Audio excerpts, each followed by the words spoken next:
अंग्रेजी का एक कोट है कि necessity is the mother of invention,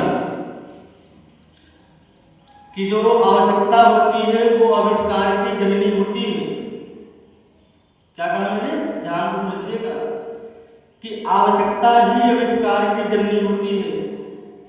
अगर व्यक्ति को आवश्यकता ना हो तो वो इन्वेंशन करेगा ही नहीं, खोज करेगा ही नहीं।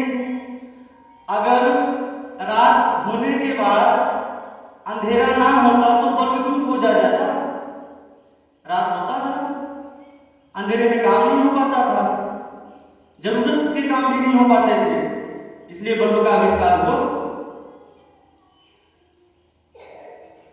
हवाएं नहीं चलने पर व्यक्ति गर्मी से बेहाल रहता था, पंखे का खोज हो गया, कूलर बना दिए गए, एसी बना दिए गए। तो necessity is the mother of invention, कि आवश्यकता जो होती है वो आविष्कार की जननी होती है। अगर व्यक्ति को आवश्यकता ना हो तो वो आविष्कार नहीं करेगा। अगर परीक्षा ना हो तो पढ़ाई करोगे क्या? करोगे पढ़ाई? नहीं करोगे। परीक्षा है, परीक्षा होता है इसलिए पढ़ना है। तो बिना आवश्यकता के कोई भी चीज नहीं होती। तो जो आवश्यकताएं होती हैं वही मनुष्य को प्रेरित करती हैं कि वो कुछ यूनिक करे, कुछ नया करे, कुछ बड़ा करे।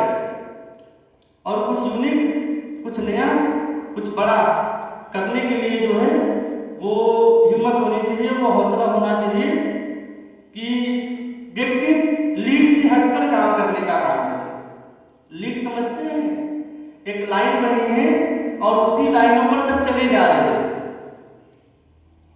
और जो व्यक्ति केवल चलने का काम कर रहे हैं।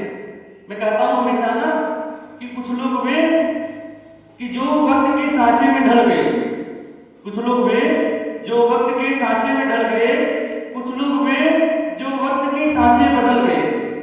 ये दुनिया उन्हीं को याद रखेगी जो सांचे बदलने का काम करेंगे। सांचे में ढलने के लिए तो सब है, सांचे में ढलने का काम सब करते हैं, सांचे बदलने का काम कोई कोई करता है। सरदार भगत सिंह, चंद्रशेखर आजाद,